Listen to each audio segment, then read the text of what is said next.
What is it? It's a 1-year membership in the Jelly of the Month Club. Oh, God. Clark, that's the gift that keeps on giving the whole year. That it is, Edward. That it is indeed. I'm sorry, Clark. But This isn't the biggest bag over the head punch in the face I ever got. God damn it! Son.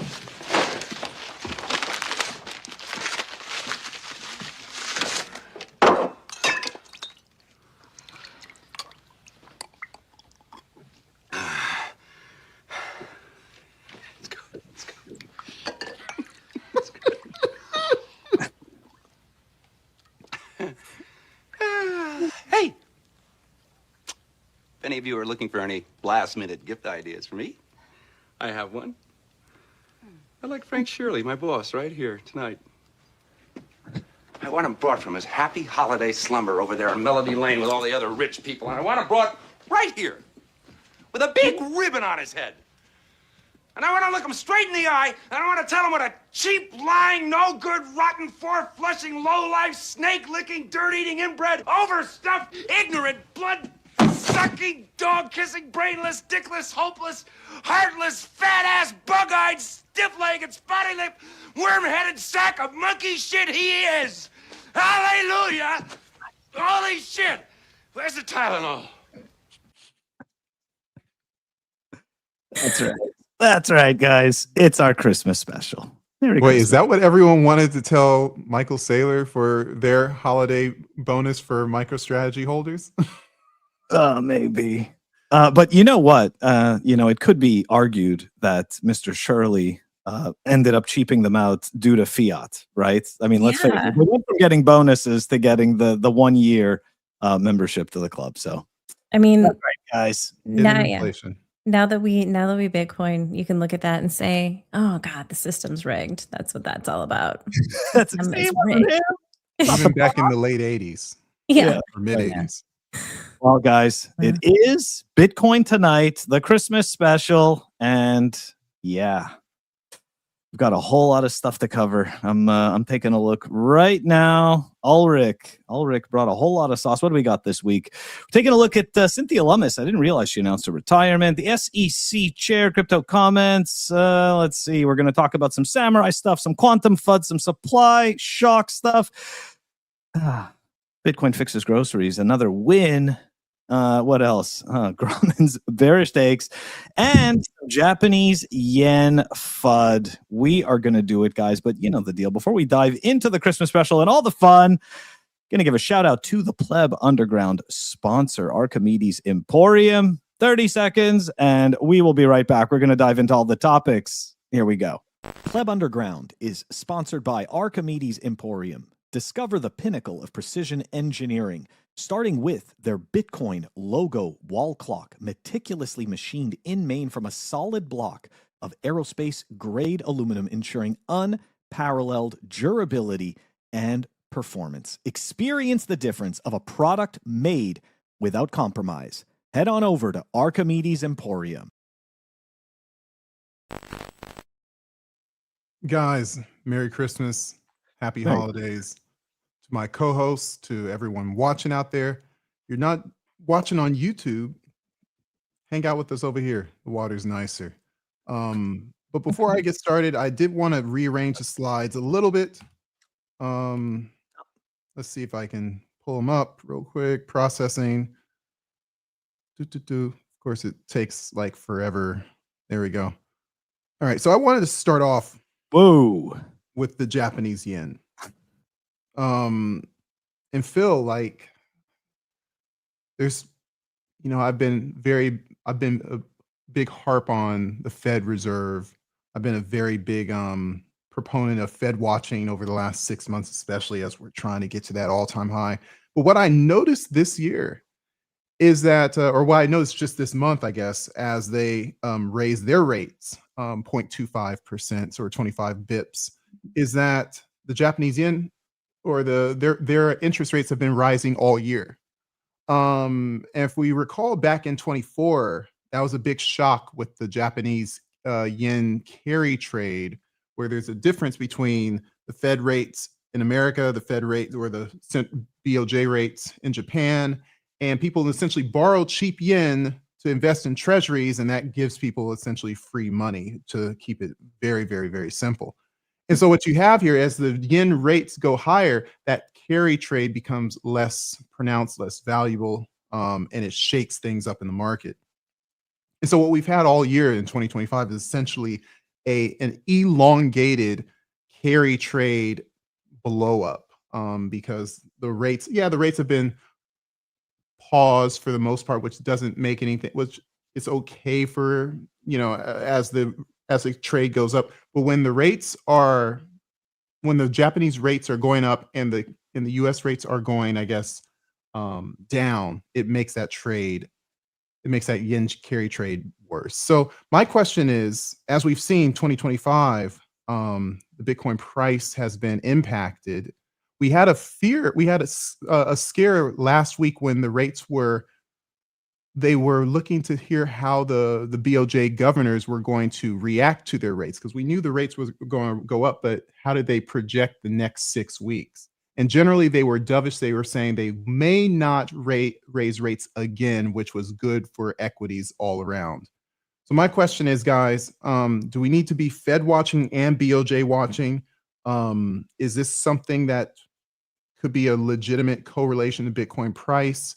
Have you guys ever considered watching the Japanese, the BOJ rates? James, long story, and then last point, James Lavish has always said that whatever happens in Japan is basically a crystal ball for 10 years out to what's going to happen in America. So I'll stop talking. I'll hear from Humble and Phil. Humble, you first. What are your thoughts on this? I don't have much to contribute on this one. I'm still wrapping my head around understanding it, to be honest. I've been learning about it probably for the past week and trying to understand it. And I think the way you explained it, it's good. But if you were to summarize it for someone who is just now hearing about this and understanding the impact of it, for the first time, and you had to really explain it to them, why people pay attention to it, like a elevator pitch on just really a quick summary. What would you say? How? Without talking too much more, I'd say Japanese interest rates going up is bad for equities, is bad for risk on assets, especially when the US rates are paused. So the bigger the gap, the better it is for the status quo. And if the smaller the gap, the more things have to shake up and rearrange themselves. So. Right. Okay. I know there was a lot of fear going into it. I think it was Friday, right? Last week, Friday, when they anticipated something happening, or when that expired, right? When the yen carry trade. Yeah.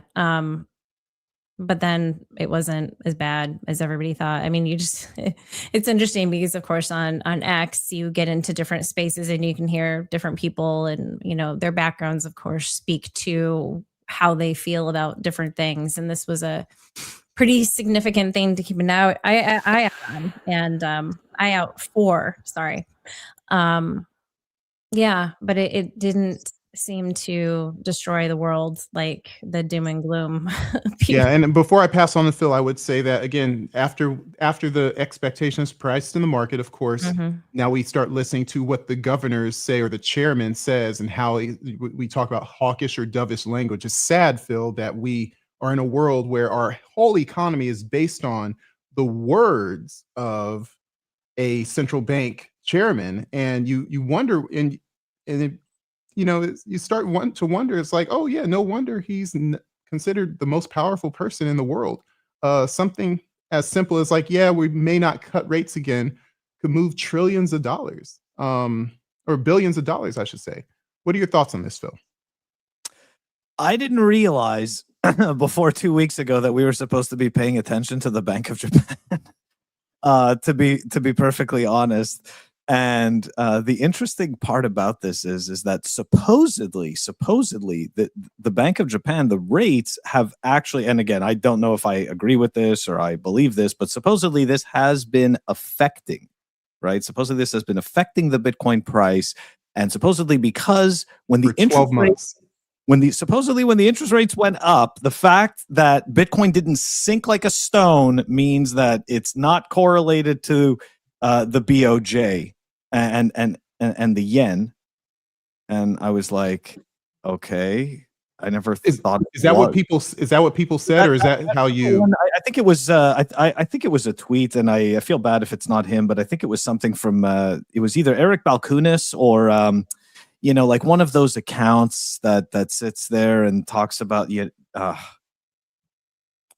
it's like one of those macro trader accounts. So this is why, like, whoever's saying that, like, has the whole entire, it's, like, because of this unwind, right? At the same time, we have this massive options expiry, right? Like, essentially, the next 8 days is supposed to determine what happens to Bitcoin, and it's like by December 26th, right? We're gonna have this 48 point something $billion expiry that's supposed to cause an option moon, right? It's supposed to cause moon, but the whole point is this, right? In terms of the Japanese yen, I mean, look, they printed like crazy. Like we all know about their lost decade, right? Like, so I don't know what it means for our markets, for the fact that, in all fairness, markets shook that off completely.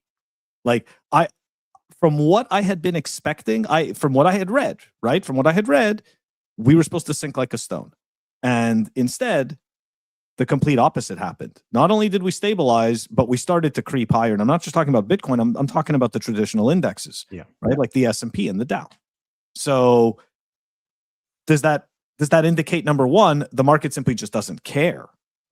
Or number two, the market simply doesn't understand, and so it doesn't care. I don't know, but for me, I did not realize, and I still don't think it's really a determining factor. I'm talking about the Japanese yen versus Bitcoin. I would say that it could be my blind spot. So I would say that that again, just like kind of what Jerome Powell when the rates are going to be priced in, we know what they're going to be probably a good week, maybe 2 weeks sometimes before it happens, depending on how overt, like it was 80-20 for our last rate reduction.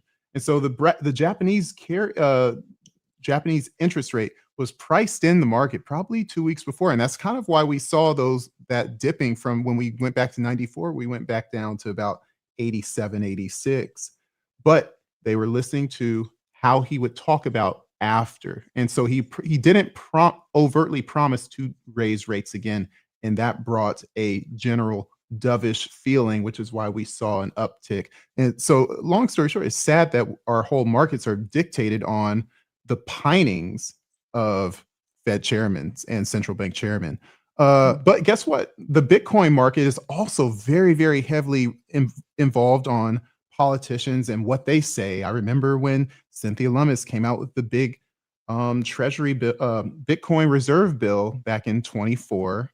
And of course, a year and a half later, she's retiring or plans to retire, not seek re-election. And nothing has really come from that except an empty executive order. That really hasn't been, I mean, to quote Phil, a nothing burger. Phil, Cynthia Lummis, net positive, net negative, or just a nothing burger for the Bitcoin community or the Bitcoin industry?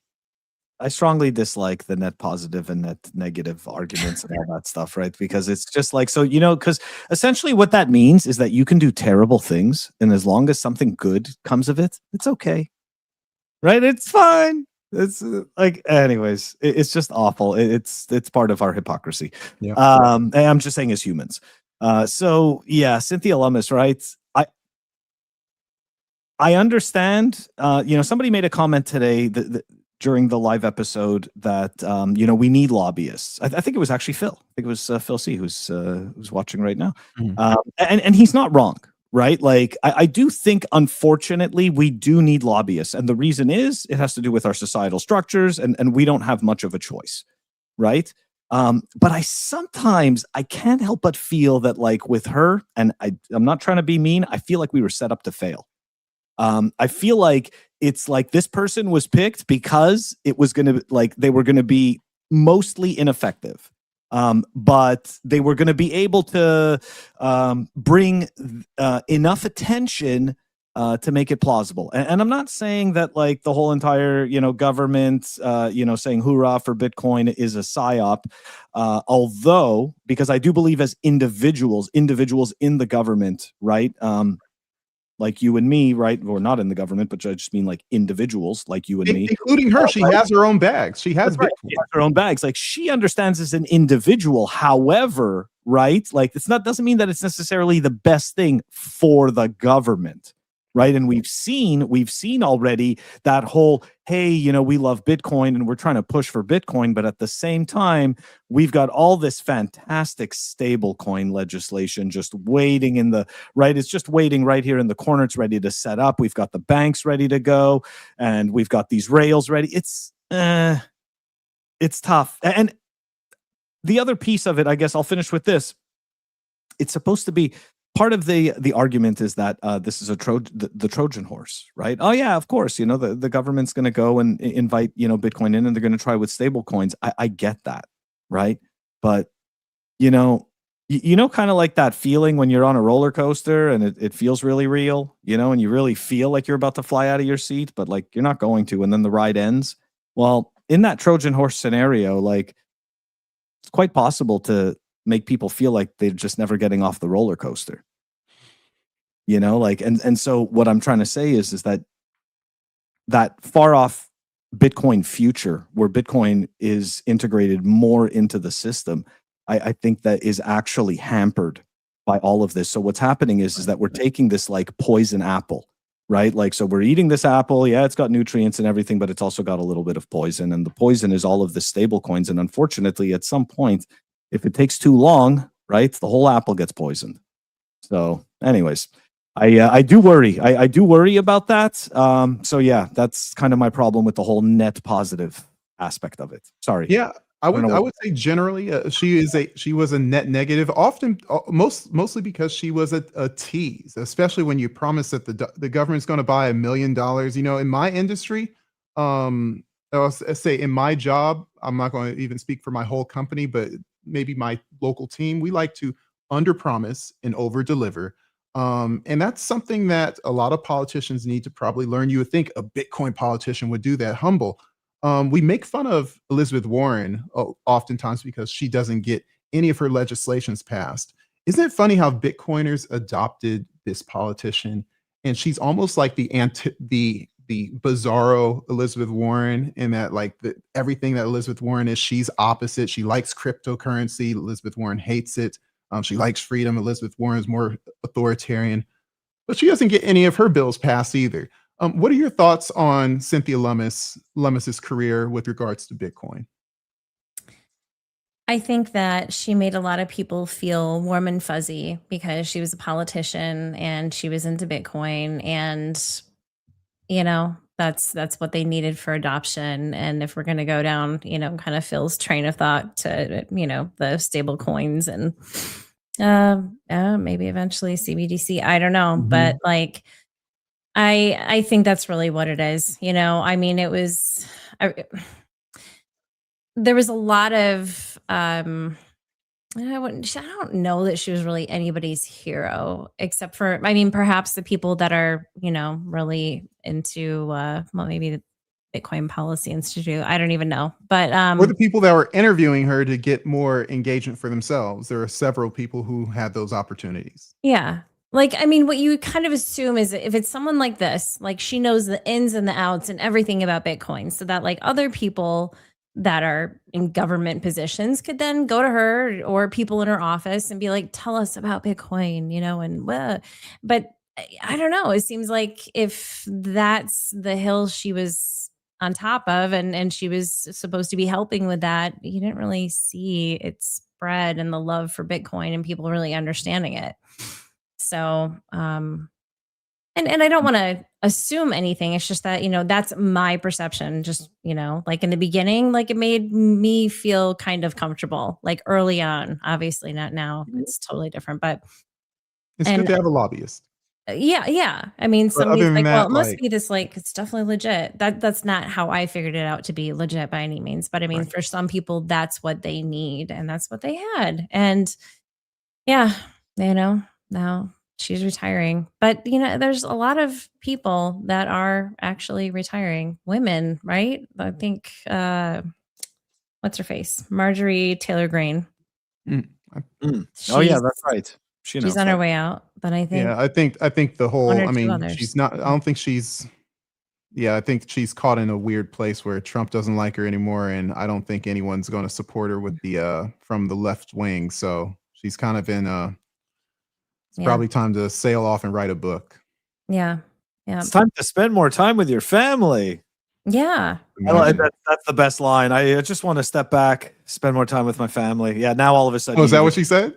No, Oh. but that's a lot of times what you do hear from these people, right? Like you're all of a sudden supposed to believe that, yeah, now all of a sudden it's not all about your career. Now all of a sudden you've decided to start taking No, care of you these just don't want to. You're going to get your butt career. kicked on the next election because no one's going to support you. And by the way, she chose the hill to die on. And maybe guess what? Maybe she at least she has her incentives. So Yeah. she has her stuff, but you can't take away her free speech, obviously.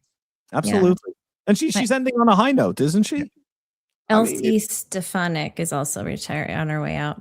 Who? Elsie Stefanik? Mm. Elsie? What does she do? She's leaving Congress and not running for governor in New York. I don't know. Okay.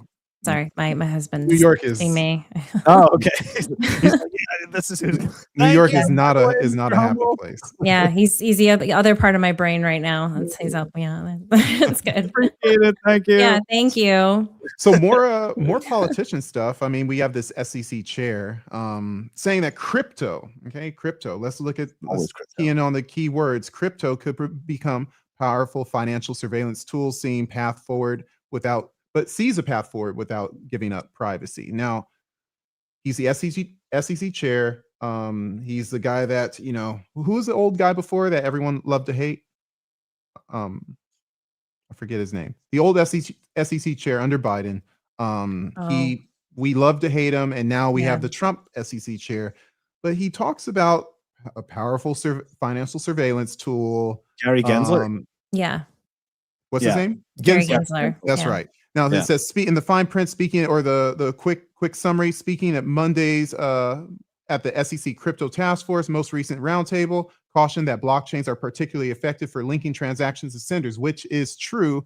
How to uphold privacy and how regulators should apply to blockchain technology has become a central issue for regulators. Now, my input here with all of this, and we're going to get into other points here, but with all of this quantum FUD and privacy FUD, we have all these alternatives to, Bitcoin was okay here, but what you really should key in on is this new technology that's hyper privacy or privacy options, shout out Zcash or Monero.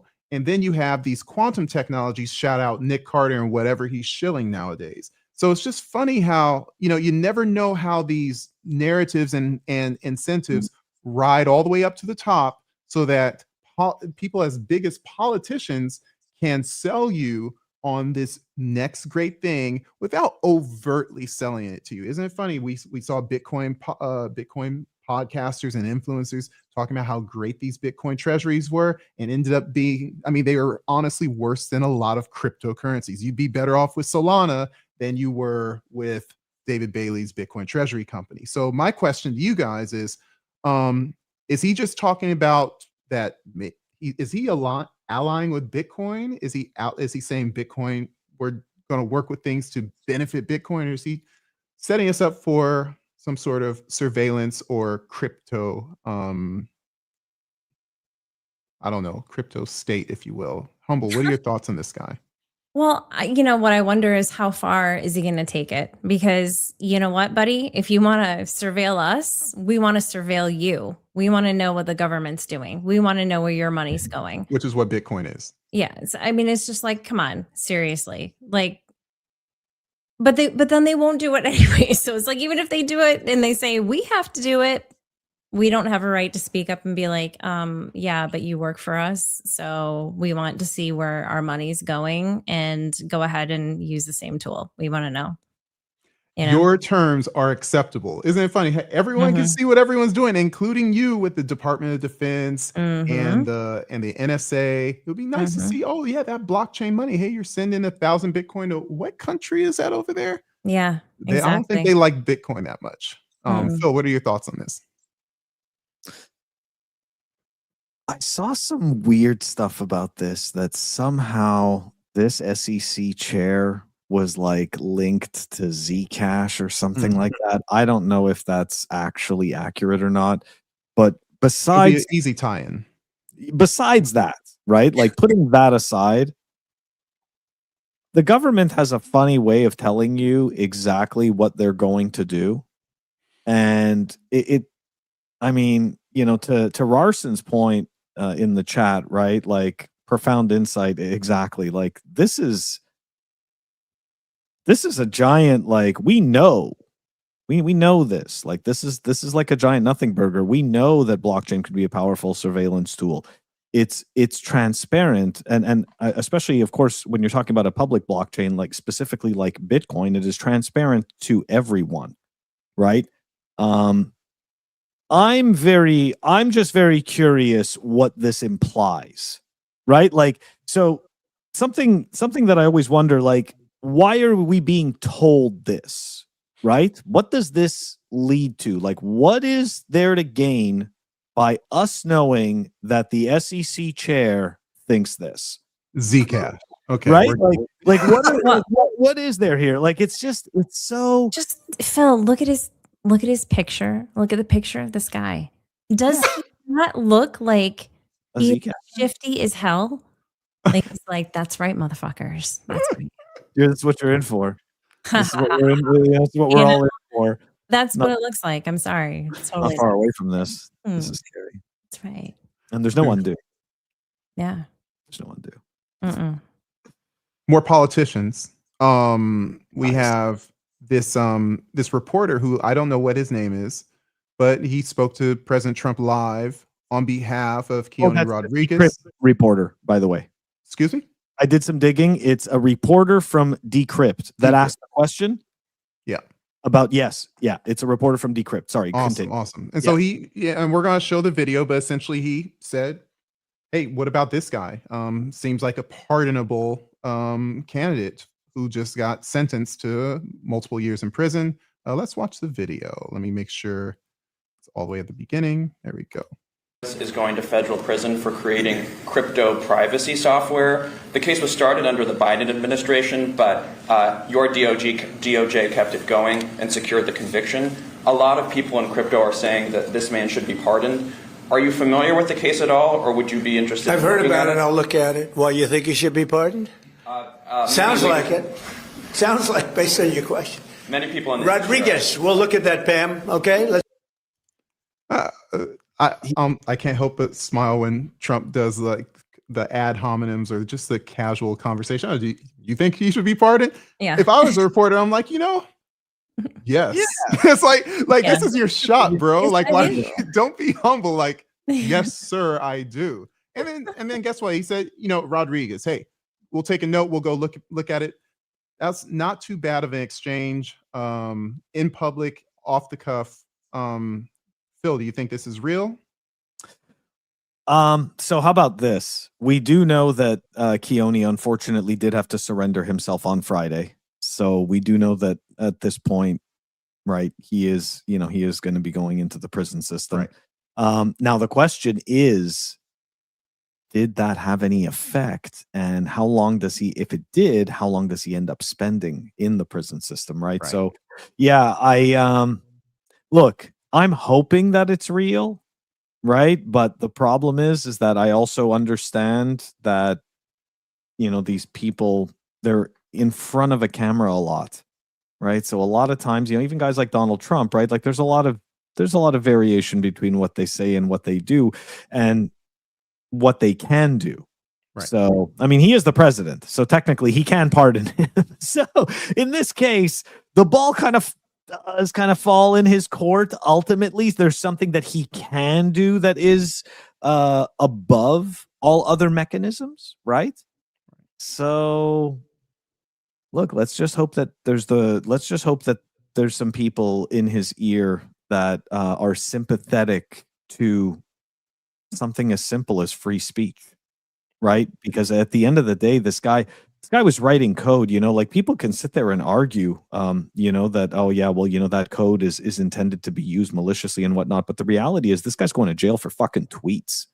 Okay. This guy's going to jail for tweets, right? Because he essentially in some tweets claimed sympathy to Russia.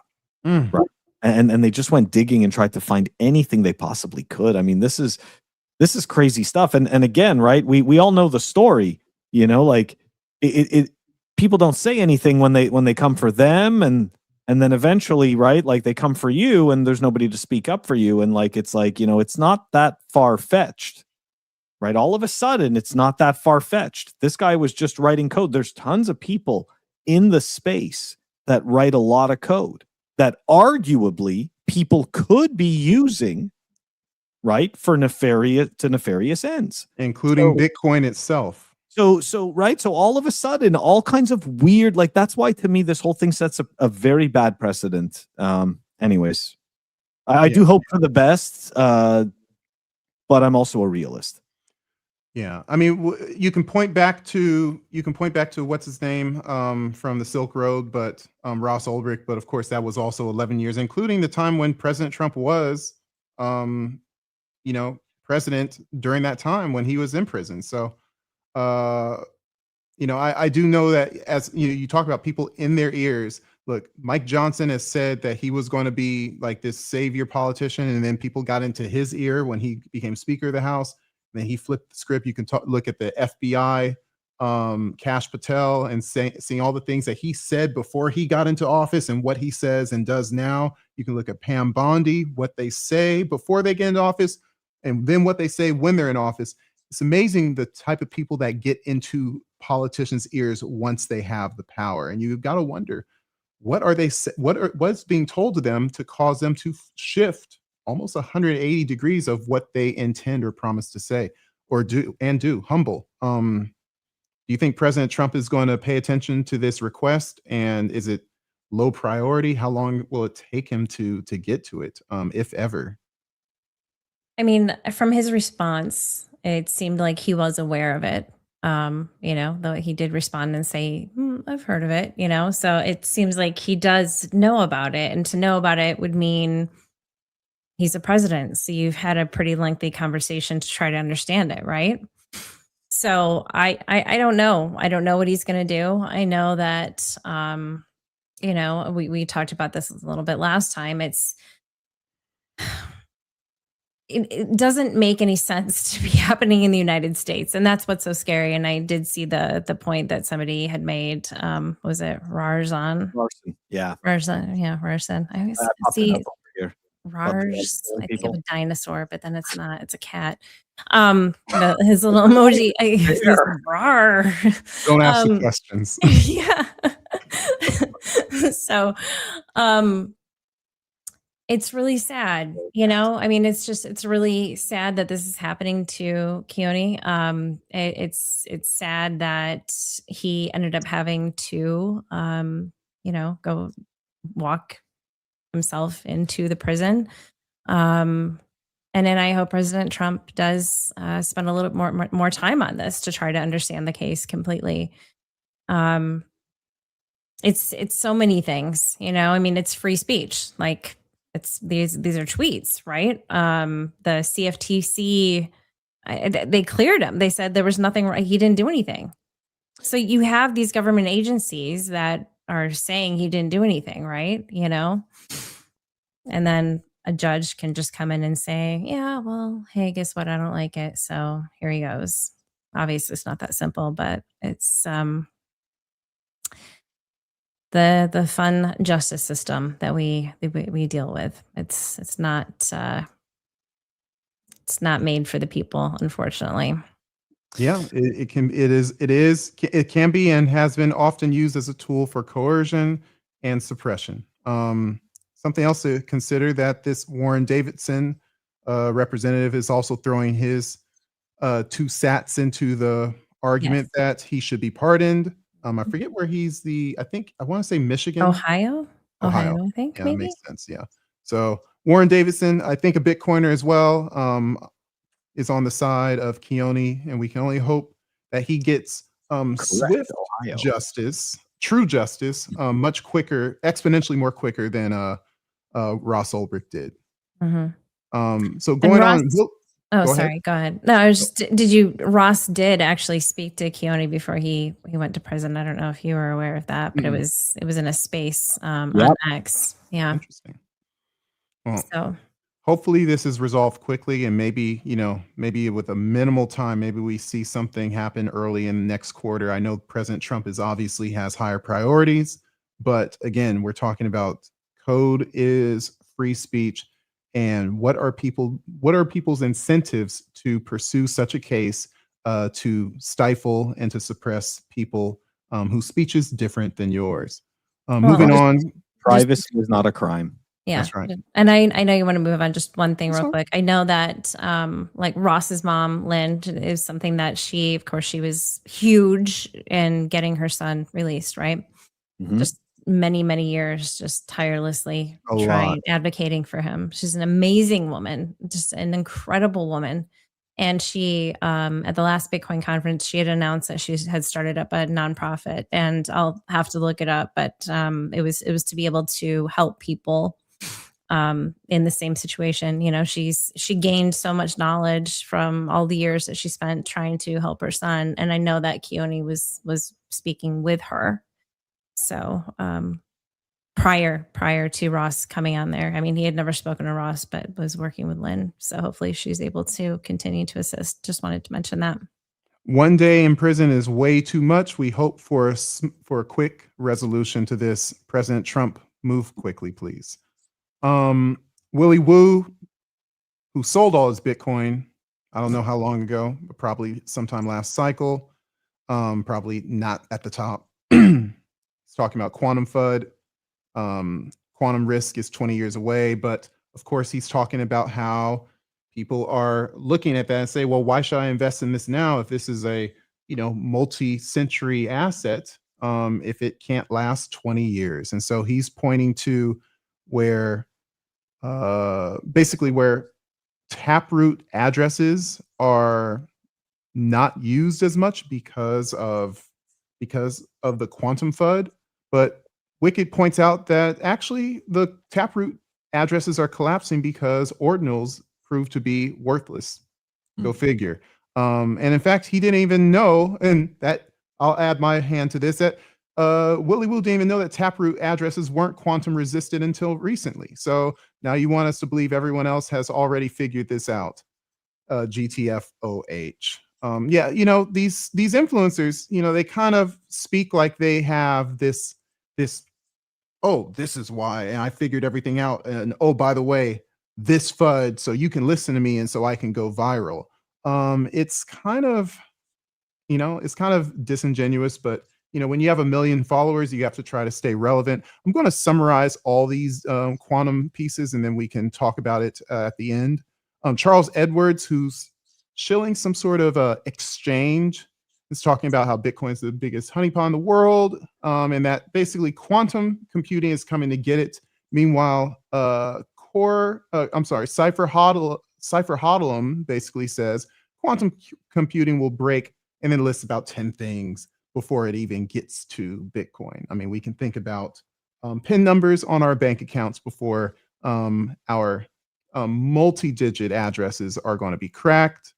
And then Predator is calling out how Nick Carter is shilling his Castle Ventures project that is allegedly quantum resistant. And so what we have here, guys, is a whole bunch of people.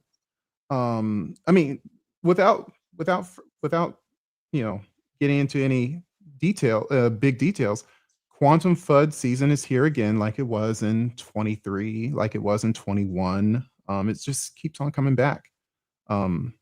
I don't know. Humble, what are your thoughts on all of these things sort of happening all at the same time? I mean, Adam Back was getting into an argument with Nick Carter for multiple days. Is it better just to kind of ignore this and walk away, or do we have to hold the line and counter all this stuff? I think it's funny because, with you saying this started like in 2021, right? So And before that, probably too. yeah. And so I imagine for people who see this, every time it just kind of digs itself up out of the grave, it's just like, oh, for crying out loud. Is anything new even being said? Are there any new discoveries, or is it like the same old thing? It's like, oh, quantum, scary, don't adopt, Bitcoin. It's just, or do they actually have something new? Like, oh God, this technology is new and it's going to be crazy and it's going to happen so much sooner than we thought. Like, has it, I mean, of course, Willy Woo says 20 years. Is it 20 years? Or It's is long. it beyond 20 years? It's pretty much from a lot of people. Even Jameson Lopp considers it a pretty long ways away. Mhm, I mean, I'm no quantum expert. All the mhm. quantum experts raise their hand, all popped up over the last 3 months. Yeah. But I think these types of arguments are just cyclical. People read a few tweets and then become experts and want to share their own 2 cents, which isn't really theirs. It's just regurgitated information elsewhere. At the end of the day, Bitcoin can fork, and a lot of other systems. I think Adam Back said it as well. It's kind of like a Y2K kind of fear mongering thing. Mhm. But I don't know, Phil. What are your thoughts on this? I mean, look, to Phil's point, Phil in the chat, right? Did you just post this one about Nick Carter. Yeah, exactly, right? About Nick Carter making money from his own FUD. It's like, we are surprised. Right, that's exactly to the point. You go digging in and you see that Castle Island Ventures is an investor, right, in Project 11, which is specifically meant to be, quantum resistant and to provide a quantum resistant solution. You take a look at the people that are fudding Bitcoin, and again, it's just interesting because so far I haven't seen a person that doesn't have some type of an incentive to be fudding Bitcoin for their own bags with quantum. So it's like everybody that I see that's genuine, that is like not trying to FUD Bitcoin for their own bags, is trying to have a conversation. You look at guys like, for example, like Hunter Beast, you look at guys like, even, if we're going to take a look at the influencers and stuff like that, like Adam Back, like you see the conversation that they're having with guys like Nick, and it's a completely different conversation. Like, you can tell, they're not talking to each other. Nick is busy selling to an audience, right? He is selling. He's like, hey, I'm the CEO of Castle Island Ventures. I've got this product. I'm selling it. And it's almost like Adam's like, who are you talking? I'm right here. Who are you talking to? It's like the Truman Show kind of thing. Like you have a commercial, right? Yeah. It's like, is the camera behind me? And Adam Back is like genuinely having to have this scholarly debate about quantum. Like, Nick's like, I'm not having any of that. I'm trying to fucking sell tickets to the show, bro. And that's the thing, right? A lot of these guys, that's all I'm seeing is just a bunch of bullshit. So look, something that I said earlier today, it's not that quantum isn't some type of a threat, right? It's just that it's not requiring an imminent project and you to go buy some shitcoin or invest in some company, okay? Or do something like that. Like, you don't have to do anything. All you really got to do is pay attention. The quantum conversation around Bitcoin has been happening for years. In 2017, I was hearing quantum FUD, okay? And I was like, oh yeah, I didn't think of that. We're done. Glad I didn't get into that thing. I'm serious, back then. Yeah. And again, when you don't have your conviction, right? When you don't have enough conviction and you don't understand, you just, like, you hear these things and they freak you out. You're like, that's it. It's over. Well, so the quantum threat, you'll see it from someone like Peter Schiff, because he's a Bitcoin. Well, he claims he's a Bitcoin hater, right? Yeah. And then you've got people from the inside. Well, inside, you've got Nick Carter, and then it's like, okay, so what's confusing for the average person in Bitcoin to view all of this, because what resonates from people, it's just like, okay, well, just never mind. It's not a threat. It's not, but there are things that you can do if you are concerned about this, right? There are things that as far as like addresses, I've heard people speak in spaces about that. Yeah. There are things that if you are concerned, it's not something where you're just like, it's never going to affect Bitcoin ever. But it's like, okay, there are some things you can do now and in the future if you're concerned. And what are some of those things? I think one of the most basic things is not reusing your addresses. Yeah. I think that was like one of the most basic things that I saw. But there was something else as well, besides not using Taproot addresses. Mm-hmm. Yeah. I don't recall what it is, but yeah.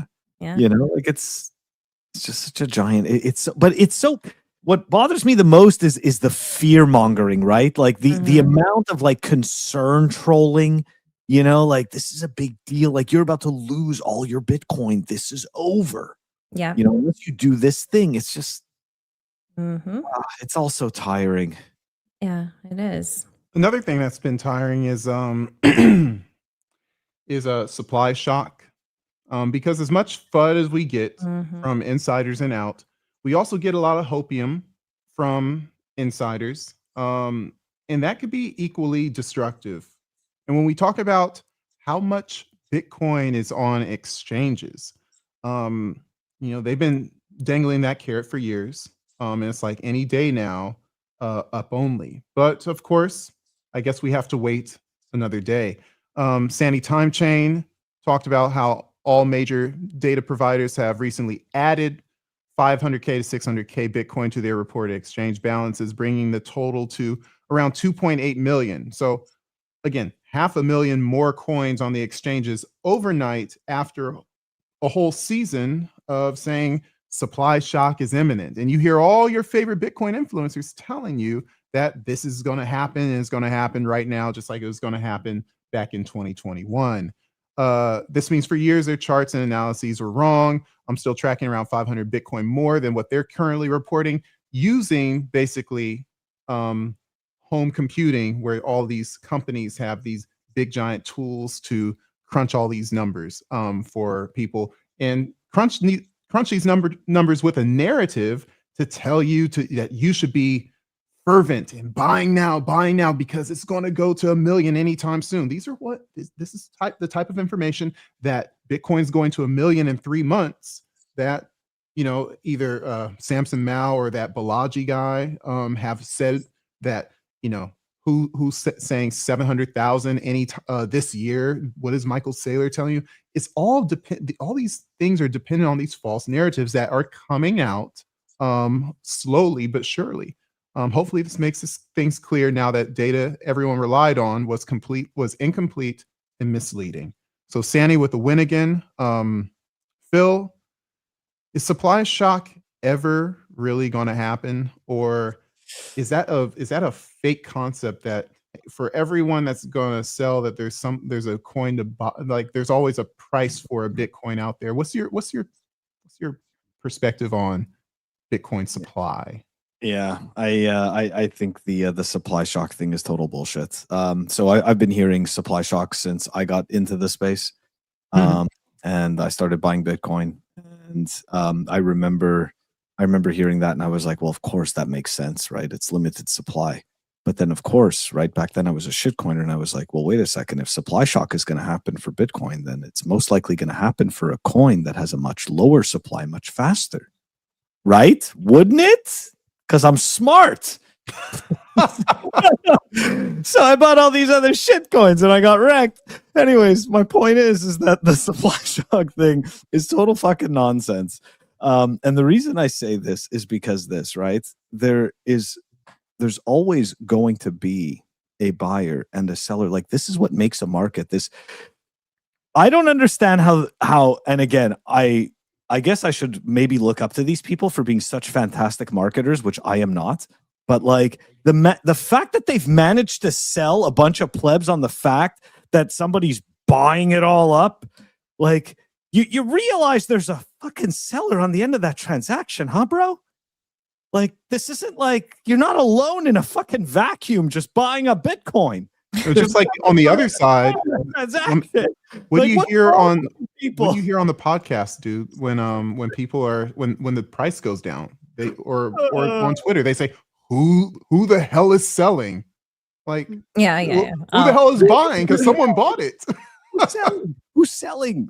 I mean, who do you think is selling? Right? Who's buying? It's like it's just complete nonsense. And so for me, like this whole idea that we're gonna have that, I think it sounds great. And when you don't understand Bitcoin or don't even understand anything about markets, you say to yourself, that makes sense. It's a finite asset. It's not happening. Okay. I've been waiting. Look, we're almost going on a decade for me, right? I've been here for 8 years. I'm still waiting for the supply shock. You know that meme of the skeleton at the bottom of the ocean? That's me. I'm waiting for the supply shock. Okay. And then there's the mother with the new kid up at the top right there. And you know what she's doing? She's cheering supply shock. I'm actually going to make that meme again. Why not? Because that's exactly what it is, right? She's holding up the baby supply shock. The other baby that's drowning is also supply shock. And the freaking skeleton drowning at the ocean. And that's you waiting for supply shock. You know, the funny thing is that, you know, it's very similar to counting, you know, like GBTC, how much Bitcoin was left on that, what do you call that, trust, as they were selling to the ETFs. Oh yeah. As you would think, like, oh, once they stop selling to the ETFs, then the ETFs have to buy off the open market. But the problem is, as the price goes up, you know, that buying energy, it costs more to pull that next Bitcoin. And so it's like that will slow. So as the price goes up, like that supply shock will also say, yeah, it's like, you know, we're not pulling Bitcoin out of the market as fast. And guess what? As the price goes up, guess what ends up happening? More Bitcoin goes on the market because guess what? I'm buying my Ferrari or I'm buying my house. I'm paying off my debt. Humble. What's your experience with supply shock? And you know, do you have a story for us with regards to this narrative? Ulric, he said, hold on. Before we go to Humble, just quickly, to your point, you know, no one really talks about the fact that you need less and less Bitcoin to sell because the price is going up, right? So that's right. There's that aspect of it also, right? Like no one talks about that. That's right. Like if Bitcoin's 500,000, and guess what? Hey, I only have to sell 0.25 or 0.5 Bitcoin to get 250,000. Back in the day, like it was only last year sometime when you had to buy 5 Bitcoin to get the same price energy. So it's like we aren't ever going to hit this like utopia of all of a sudden there's no Bitcoin on the exchange. There's 1,000 Bitcoin on exchange and people can't put enough fiat on there. It's not going to happen because it's just markets are just going to move in symmetry. That's how it is. So sorry, I need to turn you guys up so I can hear you when you want to cut me off. But Humble, back to you. Do you have a story for us with regards to supply shock and like experiences that you've heard with this narrative? I would just like to say hello to Verhoofdy Flufen. Yeah. Because I love saying his name. And it always makes me very happy when I see whoever this person is pop up with this very cool name, Verhoofdy Flufen. Like it's just really cool. I love it. And I'm yielding my time because I really don't give a shit about it. Thank you for your time. All right, moving on. No, okay. That's funny. Next one. So we're going to talk about oh, go ahead. Just more whiskey. More. I don't have any alcohol in my house. No. I'm talking about Phil. I love it. That's terrible. That's wrong. You just have to get closer to the mic. Do I? Okay. Yeah, sorry. there you go. Okay. Okay. Sorry. There you go. Right, sorry. So Bitcoin News put out this probably a TikTok video with regards to 1990 versus 2025. 1990 was one of those years when great movies were coming out, and one of them was Home Alone. And so this video, this woman is saying, based on her I guess what do you call it, forensic movie watching, she tried to buy everything that Kevin bought, or at least as much as she could identify.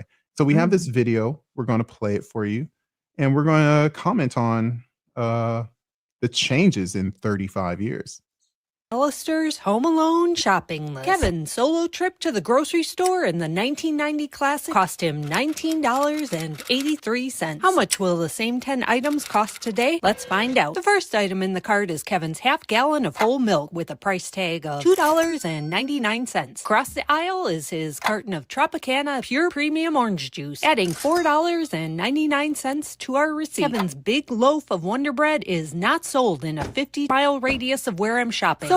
That's shocking. Wonder Bread is gone. Like, what the heck? I mean, I guess that's probably good for our insides, but yeah, that was wild when I saw that. Continue. I'm forced to substitute this $3.29 butternut brand large loaf. Next up is the frozen food aisle to pick up Kevin's humble holiday turkey dinner. It is supremely priced at $3.79. His single serving side of macaroni and cheese will set us back an additional $3.29. A house full of McAllisters left Kevin in need of the most essential of essentials. His premium ply no good yellow keister wipes will add $7.99 to our total. Who can't forget the criminal catching cling wrap with the cost of $4.49. How responsible of Kevin to steal from Brother Buzz to buy laundry supplies. His bottle of Tide detergent costs us a whopping $15.99, while the purchase of static stopping snuggle dryer sheet costs an additional $5.99. I double dog dare any of you to try to find Kevin's final purchase of little green army men. I can't find them anywhere. So these $4.29 soldiers of the Candy Kingdom will take their place. Sally is off using up her PTO, so I'm forced to check out alone. Kevin paid $19.83 for his groceries in 1990, while our 2025 total is $50.24. Don't say. Okay. Dude, self-checkout on top of that. Yeah. So 5 times more. Now, here's the funny thing. You also have to consider the quality of the food, which we've likely based on technology. We've added more technology to a lot of the food that we had, decades ago.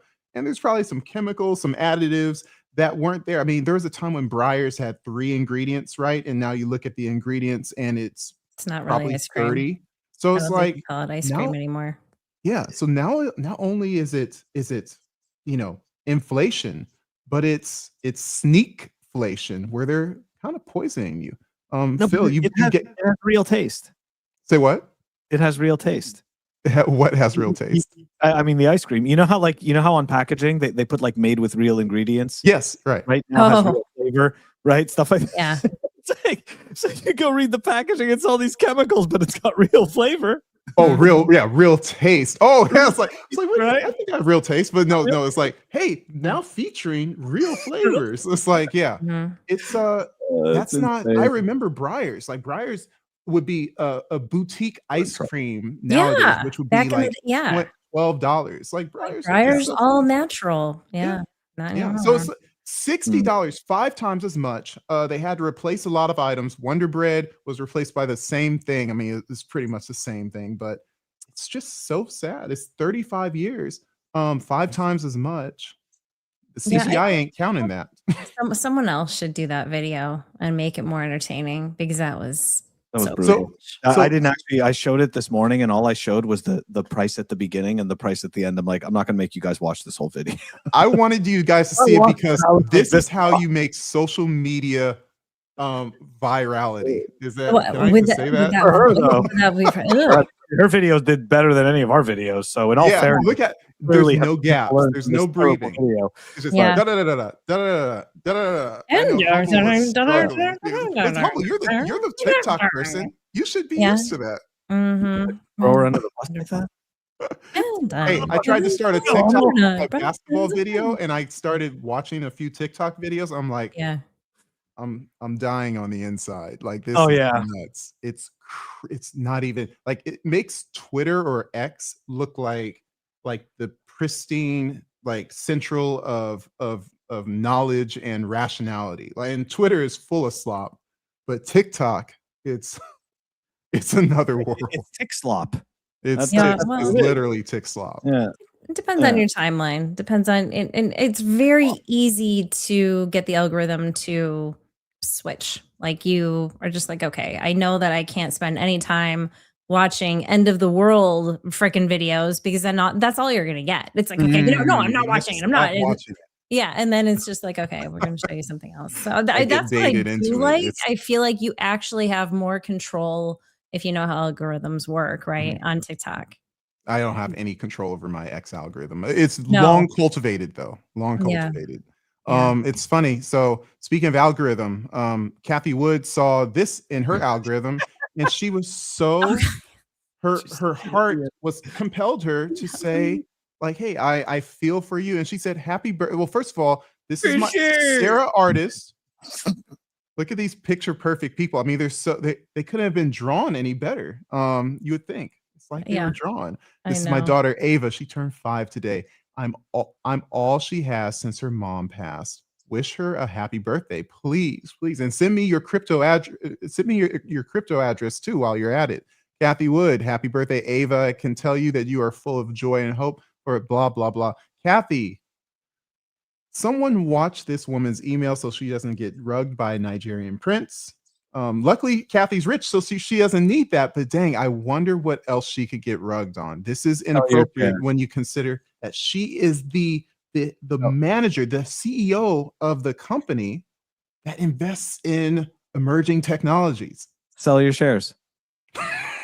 Not you personally, but if I don't have any. I may have some MicroStrategy. I don't have any Kathy Wood shares. But like I'm just saying, it's like if you're holding shares, it's like this is not like she can't tell the difference here, but yet she's investing hundreds of millions of dollars into tech. Oh my gosh! Serious? Like really? And of course, right? You know, it's like people are allowed to make mistakes. Absolutely, they are. Not 100%. And you know what? This is a mistake that, like, if I'm a shareholder, I'm selling my shares. This is one of those mistakes where it's like, you know what? She can make all the mistakes she wants. I'm going to go put my money somewhere else. Is this even a canary in the coal mine, or is this just a blatant red flag? I think it's just fun, right? Like in the end, right? Like it's like, I'm being a dick about it, but like it's just, she got it wrong. The fact she couldn't tell this was AI is hilarious. And for the people that are the VCs, I shouldn't say the VCs, but the small companies that are seeking funds, you may want to contact Kathy Wood's office because there's a good possibility you can sell that office a dream. There's a good possibility they're going to give you a check. So crazy. Maybe she's showing her hand. We don't want to stick on this one too much. I'll say that again, another hero in the crypto world. But again, another example is like, these people aren't going to save your Bitcoin bags. They aren't going to usher in hyper Bitcoinization. They are flawed human beings, just like you, just like me. Maybe we should watch how much attention we give people like this, right? So the next one, Phil, I want to talk about this Luke Gromen, him selling all of his Bitcoin and why he feels that way. Marty Bent had his counterpoint. It was a 20-minute long video, so rather not, regurgitate what he's already said. But maybe you can kind of summarize, what you found in his summary, his rebuttal to his friend Luke Gromen, and tell me where you think Luke Gromen is missing the mark. Okay, so I mean, I didn't watch the video. Yeah. Sorry, I didn't realize there was homework here. I apologize. Now we have to watch the 20-minute video, Phil. I'm the conductor now. Yeah, fucking man. Okay. If you bring your link, you better. All right, I'm gonna double check. No, but the reason why I put it there wasn't so that we waste our time watching the video. Right. It was because I did. I had been seeing a whole bunch of his tweets, right? That he sold his Luke Bitcoin. or Marty. Luke, okay. and specifically that he was worried about. So let's back up, right? Let's back up. It was like a few months back. He was talking about how it's not a bad idea to have some cash on the side. All right, right. Put some cash on the side. That's fantastic. Now all of a sudden you're like, I'm afraid of quantum. Okay, so not a bad idea to have some cash on the side. Now you're afraid of quantum. Mando, that's exactly what I was alluding to. So thank you for catching that one. That's the meme. That's the meme. But I've never seen the movie. Really? No, I'm bad at that. You can't do the meme. No, I'm kidding. Of course, Yes, you're right. You're right. No, I'm not. I'm not right. I've never understood. I've never understood people like that. You know, like you Are know, there like people like that? No, there are. That's our joke. Oh, you know what? You didn't see that. I've never read 1984 all the way through, and my wife gives me junk because I quote 1984. It's like, you didn't even read the book, and you're acting like you just lived 1984. I'm like, yes. That's right. That's right. Yes. Which, by the way, I went back. I'm sorry to side rail. Toxicat told me that I needed to watch or read Atlas Shrugged, and I finally finished it. Audiobook, great book. Thank you, Toxicat, who's probably not watching right now, but I forgot to remind him. He told me in Twitter, finally finished it. Anyways. Who was the narrator? The lady that just did that short we watched? Was she the narrator, or was it someone? No, it was a male, and he did a very good job. But anyways, I digress. No, that would be if I wouldn't be able to get by one chapter if that were the case. I digress. I'm just gonna have a nightmare about it tonight. It would be sorry. bad. I'm the captain now. All right. So no, Luke Gromen. Right. Even digress further. Here, I'll finish up. But yeah, so Rourke makes a great point here. Luke was never Bitcoin only. He runs a macro fund. Exactly. So this is an excellent point, right? Which is the kind of the crux of the matter, right? Guys like Luke show up, right? And they say all the good things about Bitcoin. This is something that we were talking about before the show, right? Like there's a whole bunch of people, and there's nothing wrong with that, right? They memorize, they read the books, right? They memorize the words and the lines, and then they regurgitate it to other people. And the thing is that when you regurgitate it to enough people, everybody thinks you know what you're talking about, right? And you sound so good, and he's so polished. He's such a good speaker, and all this stuff. That's fantastic. Okay.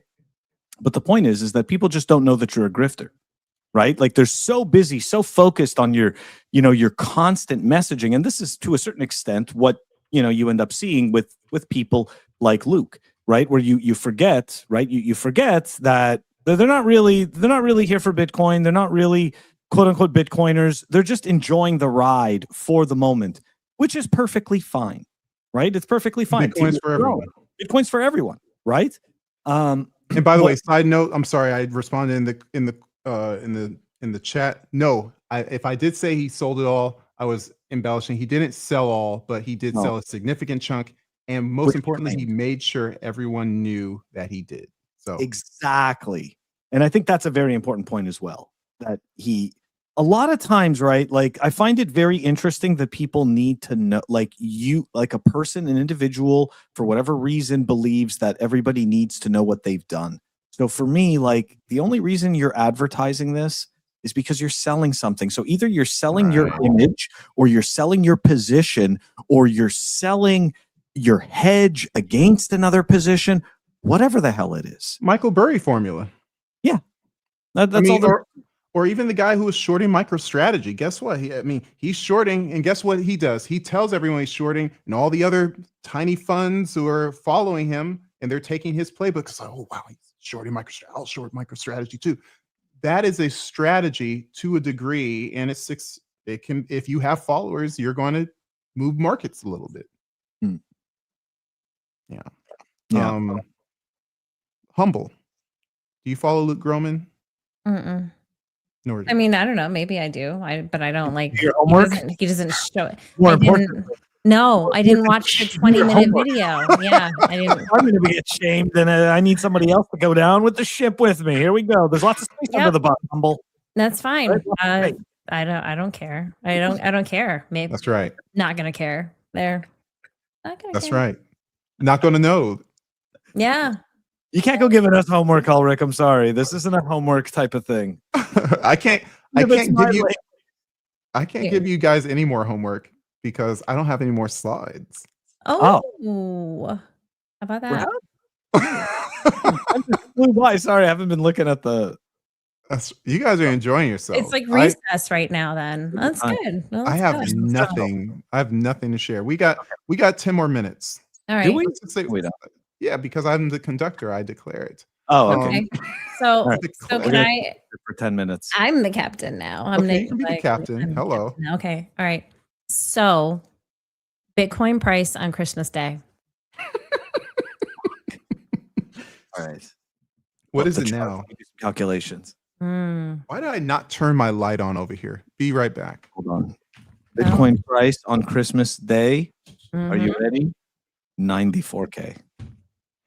Yeah. I'm calling 94K. I don't even know what the price is right now. Where are we at right now? 88,467. Okay. Wow, Phil, that is like Hold on. Rarson is saying 85K. 6'7". Sorry. You said Damn it. 6'7", and I have to do 6-7. No, but it will be 8-7.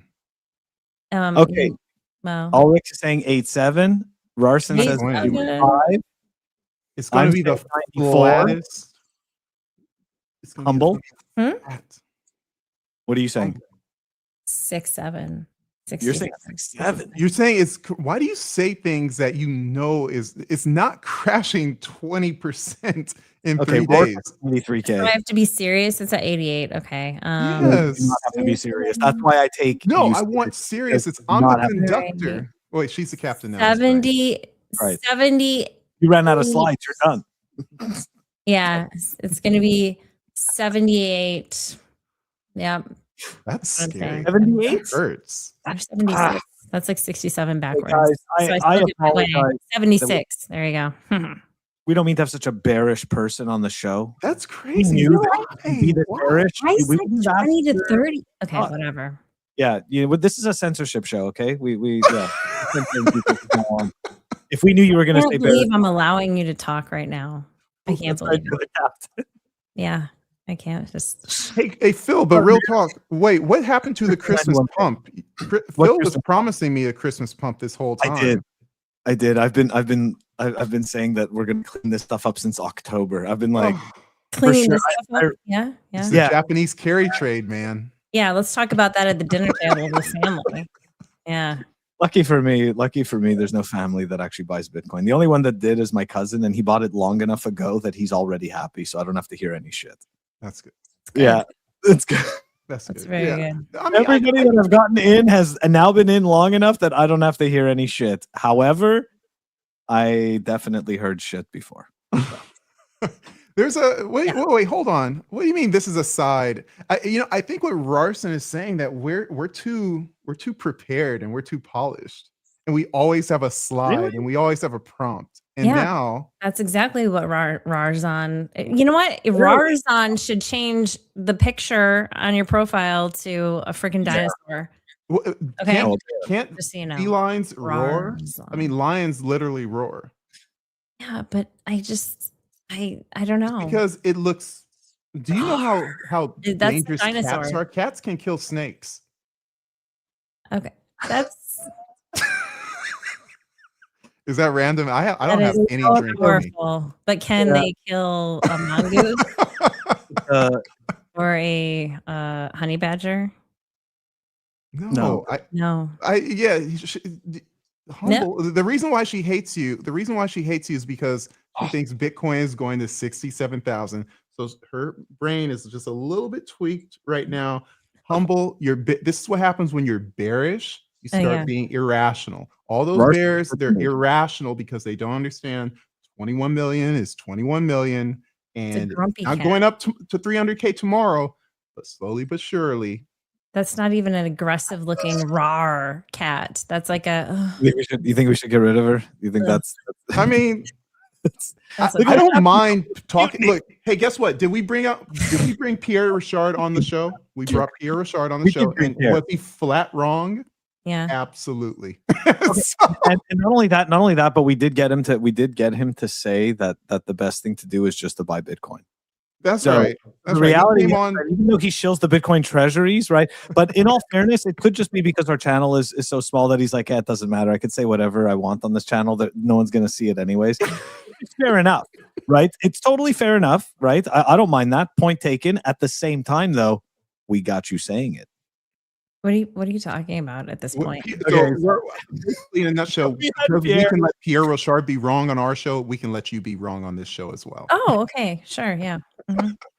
So we had Pierre on a couple of months ago, right? And of course it was like a big episode about just about the Bitcoin treasury companies, right? And we just wanted to have like a proper conversation about the Bitcoin treasury companies, about the risks and the fact that they don't make any money, and the fact that all they do is sell shares to buy Bitcoin, and that they don't have any real businesses. So it was kind of funny because we did get him to say to just buy Bitcoin only. Like, that is the best thing to do. So like, while he's shilling these Bitcoin treasury companies, you still know that the best thing to do is to buy Bitcoin only. So, right? It's so problematic once you start taking a paycheck from people you don't necessarily agree with, right? Then you got to start saying things that they agree with, even though you don't agree with them. And then maybe you leave that show. Who knows? Weird shit happens.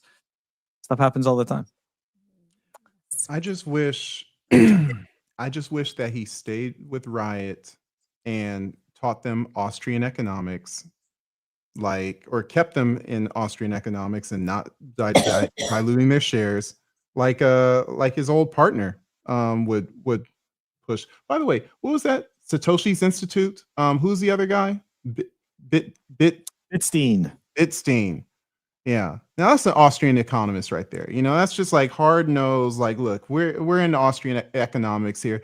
The thing about Bitcoin is that I came in saying, oh, this is the way to have the economy. It's like money is the savings is the basis of prosperity. Not spending. And we see Bitcoin it can be that. The problem is that we have all these people coming from left field and all these different weird industries, salesmen, mostly marketers, and people who shill financial products, and they're bringing their fiat stuff onto Bitcoin, and it all fails. And you wonder, and it's like oil and water. Austrian economics and Keynesian economics, there's a reason why there are two schools, and it's like oil and water. They don't mix, but because Bitcoin is new, people try to fit a round peg into a square hole or vice versa. And it's like, at some point, they got to stop trying this stuff and just let economics, let the invisible hand of the free market kind of rule. But it's like, people are all into their short-term, high time preference stuff to make a quick buck.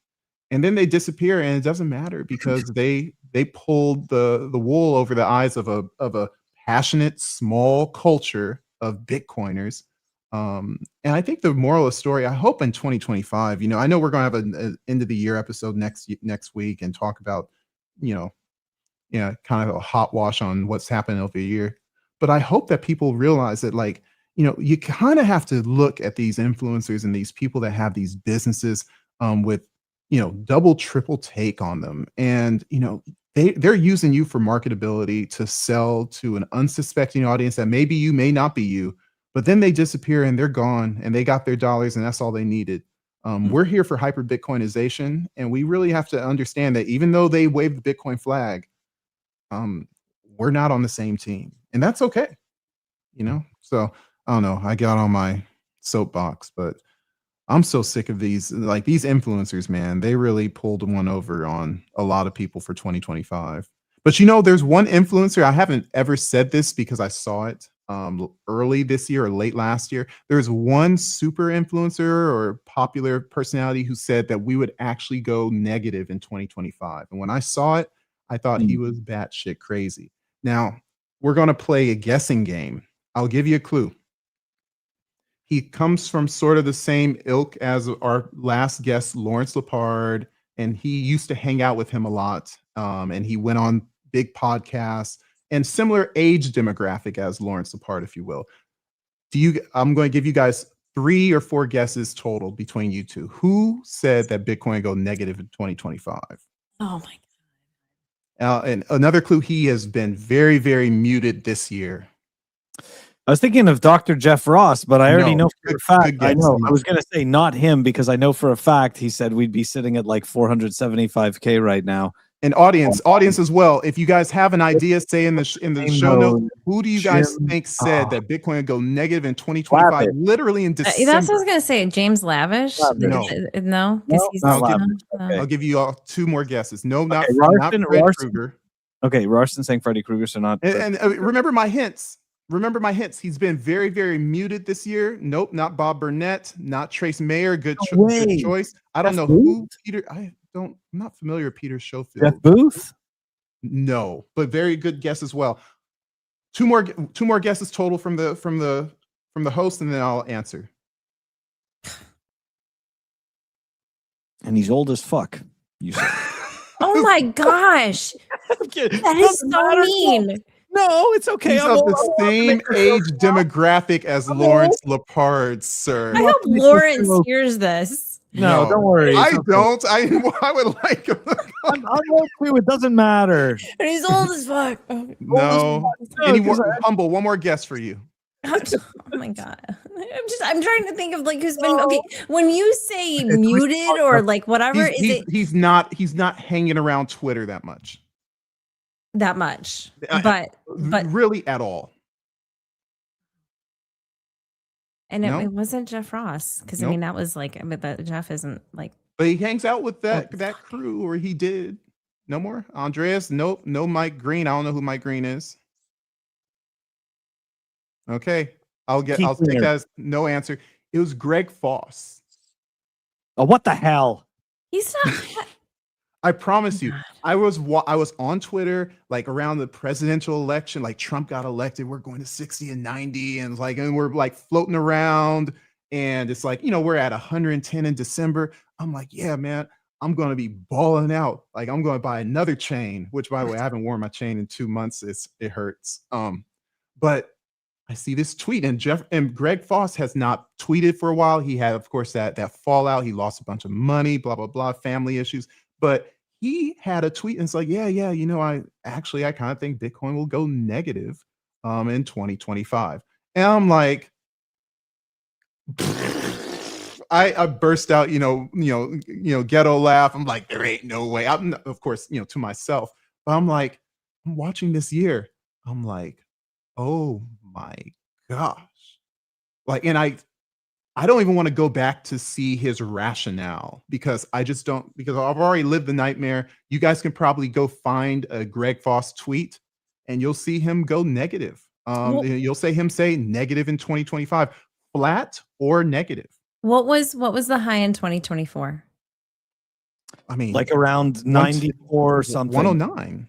109 and 90 in late December, I thought. Oh, is it really? Okay.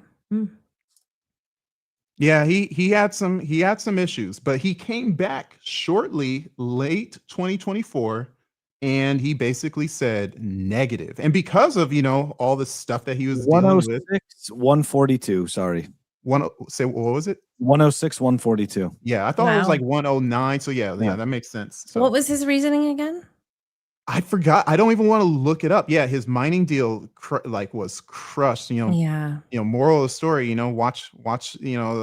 He's probably a lot of high leverage stuff. Again, to each their own. I'm sorry for he's always been very kind to me. The funny thing about these people, these influencers, is like there's certain things I look for when they, and it could just be learned behavior. But what came off to me for Greg Foss was that when I saw him for the second time ever. I saw him at 22, and then I saw him again at 23. He knew my name, and I'm a nobody, and I shook his hand. He said, "Ulric, how's it going? Hey, here's my. I want to introduce you my wife. I want to introduce you my daughter." And it's like, "Hey, this is Ulric." Blah blah blah. It's like it's sort of like when I met you, Phil, like for the first time. It's like you met me, and then the next time you saw me, you knew who I was, and it's like it wasn't just whatever, nice to see you. I'll see you later. But it's like there's certain people that have, again. Not judging all of his character. Obviously, he's made some mistakes, but that guy, and of course Lawrence, who I met, that same year. The next time I saw him, it was like they knew your name, and it was appreciative from my standpoint. I know that he's had some issues, and I haven't reached out, or I'm not bothering him or anything, but I will say that tweet that I saw late last year. I've been reliving that tweet for the last 2 months, and it's shocking. You guys could probably search it, probably look for Greg Foss tweets late 24, and you'll be like, what the heck? So, Christmas ghost stories for you. Various ghost stories. Phil, I'm done. Yeah, my whole narrative is turned upside down now. I don't know what to do. I'm probably just gonna not do a damn thing and continue what I was doing before. So gotta continue to stack, continue to hodl. That's right. That seems to be working, so I'm gonna continue to do what's working. And on that note, that's gonna wrap up this episode of Bitcoin Tonight. I got to work on that. On what? What? Rarson giving me some great critical advice. You say too much. And actually, Phil, I mentioned that to you a couple days ago. I work so hard on not saying and I hate it every time I do it, and I say it too often. It's something that I'm working on. It's good. Don't worry. One day at a time. It's Can I call you Ulric now? No. For the shot. It's great. No, it's all good. It's all good. He said he's had a little bit to drink, so not Ulric, but Rarson. Rarson, yeah. He mentions it because he cares. Yes. Yeah. Lucky Redfish also does that a lot. You know what I'm thinking for the New Year's episode? Maybe we'll just spend a whole entire hour simping to all of our audience. We could I'm serious. We just spend the whole entire hour like thanking people. Like there's a whole bunch of people that stream sats. Not a whole bunch, but some people that stream sats quite often, and I don't give them enough recognition. So maybe we'll. I think that's good. Oh, there's Verhoofty Floofin again. Oh my gosh! Just say it. Just say it. Verhoofty Floofin. Verhoofty Floofin. There's no T. It's not a Floofin. It's a Floofin, and I keep fucking that. What? Oh, it is. Wait. No, that's right. I'm getting it right. You're getting it. Okay. I'm getting it all wrong. Okay. I think I got that right. Isn't that weird? Like when you try to speak some of these weird languages, like I would say unattractive languages, you have to, it's like you're the non-romance languages. Yeah, I guess so. German. I don't know what it means. Yeah, come here and give me a kiss. Like seriously, it's like that's not even attractive at all. Like it's 3 words. Like so it's probably just like 1 word. Yeah. It's 3 words, Verhoofty Floofin, so it probably just means like something basic, chair or something. There. I don't know. Merry Christmas. There. That's I just want to put Bear in front of it. Yeah. Guys, I'll be back tomorrow morning, not tomorrow morning, tomorrow afternoon, 12:10 p.m. Eastern, the daily news, a whole bunch of fun stuff. And guys, we are going to be back next Monday. Merry Christmas, make the memories, all the good stuff with your families. You guys have some final Christmas messaging you want to give to the peeps? Thank you for watching the show. See you guys next week. See you guys next week. Oris, you're so funny. Merry Christmas, guys. Have a great night. See ya.